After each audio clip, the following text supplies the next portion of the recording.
মামুনের থেকে সব মধু সংগ্রহ করে মধু খাওয়া শেষ, জেলে ভরে দিচ্ছে। ওদের দৃশ্য দেখার পর আমার মনে হয় যে কেন যে পৃথিবীতে আছি, পৃথিবী ছেড়ে হচ্ছে মঙ্গল গ্রহে কেন যাচ্ছি না। কারণ এমন এমন কাহিনী, এগুলো দেখে হচ্ছে জনগণকে হাসাচ্ছে ওরা, ইভেন হচ্ছে আমি নিজেও হাসতেছি। যখনই ওদের কাহিনী আমার চোখের সামনে পড়ে তখনই আমি প্রচুর হাসি, মানে যেটা সহজ কথায় বলতে বিনোদন বুঝি আমরা, মানে অনেক বিনোদন পাই ওদের এইসব কাহিনী দেখলে।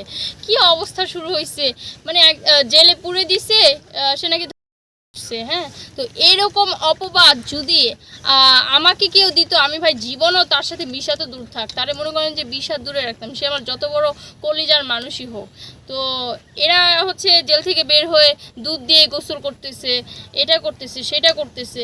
আর বাবা যতই দুধ দিয়ে গোসল করো, তোমার লায়লা মামুনি যে তোমাকে তো ওইটার দাগ কি তুমি মুছতে পারবা যতই দুধ দিয়ে গোসল করো? তো মেয়েদেরকে আর কিছু বলার। লায়লার বয়স 4 বছর হতো, 5 বছর হতো, তাহলে বুঝতাম যে না তাকে ধরছি। সে তো মামুনের হচ্ছে কি যে মায়ের বয়সী, তাকে মায়ের থেকেও আরো মানে বয়স যেটা দেখলাম আমি। তো তাকে আবার কিভাবে মনে হয় যে সে মামুনকে দিনের পর দিন, তার প্রয়োজন হয়েছে সে মামুনকে ইউজ করছে, তার প্রয়োজন শেষ সে হচ্ছে ঢিল মেরে জেলে পুরে দিছে। মানে খাওয়া দাওয়া শেষ, সোনার বাংলাদেশ। আচ্ছা, যে কোনো মেয়েকেই হচ্ছে মামুনের ধরেন আমার সামনে অনেক সময় হয় না যে টিকটক করে যায়, অনেকে হচ্ছে স্ক্রল করতে করতে টিকটক দেখে, এরকম অনেক কিছুই তো চোখে পড়ে। তখন মানুষ বলে যে ধরে টিকটক পাল্টায়, এরা যে কি শুরু করছে, বুড়া বেড়ি বিয়ে করে কাপল ব্লগ করতেছে, কি শুরু করছে। মানে মানুষ হচ্ছে কি যে অনেক বিরক্ত ওদের ওপর। তা আমার মনে হয় না যে আমার মতো এইরকম রুচিশীল মানুষ তার উপর ক্রাশ খাবে, কারণ আমার রুচি অনেক বড়। আমার রুচি হচ্ছে যে হাই লেভেলের, কোনো নিচু লেভেলের আমার রুচি নেই। এর মানে ক্ষুধা লাগে, তো আমরা হয় কি যে বেসিক্যালি ক্ষুধা লাগলে খাবার খাই। আর যারা সুগার মাম্মি আছে, যাদের অনেক টাকা পয়সা, তারা হচ্ছে ক্ষুধা লাগলে জোয়ান জোয়ান পোলা খুঁজে, কম বয়সী পোলা খুঁজে, আমি যেটা জানি। তো তার উপর ক্রাশ খাচ্ছে কারা? এখন কথা হচ্ছে তার উপর ক্রাশটা কে খায়?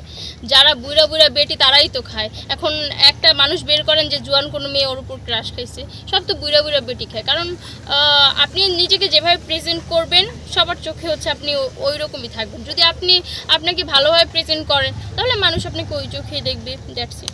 মৌমাছি যেমন ফুল থেকে মধু সংগ্রহ করে চলে যায়, তেমনি লায়লা মামুনের থেকে মধু সংগ্রহ করে জেলে ভরে দিয়েছে।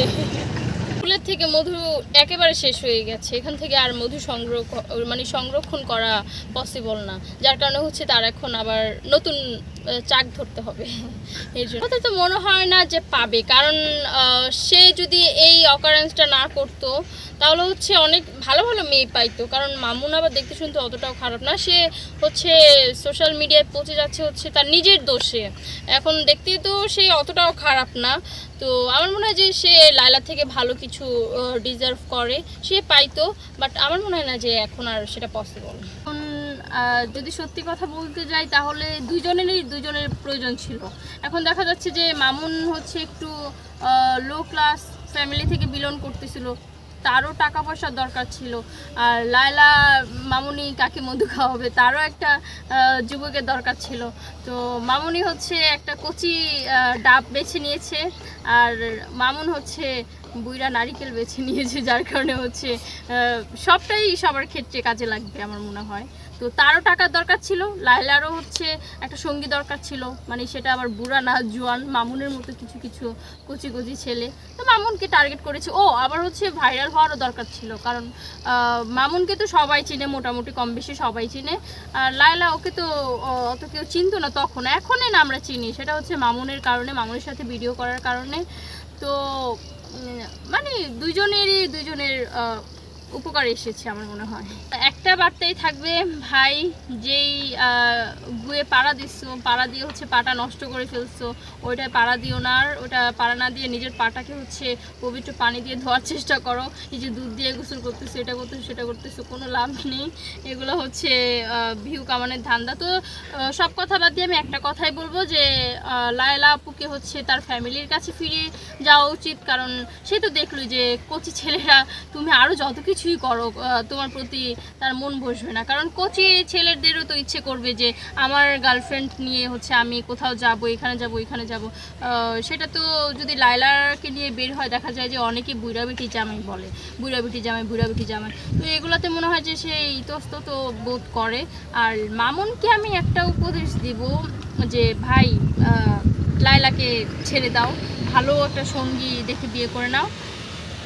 এটাই হচ্ছে জীবনটা গোছাও, যেহেতু তোমার ফ্যামিলিতে মা রয়েছে, ইভেন হচ্ছে তোমার ভাই বোন রয়েছে, সবার দায়িত্ব হচ্ছে সুন্দরভাবে কাঁধে নাও আর মায়ের পছন্দ মতো বিয়ে করে ফেলো।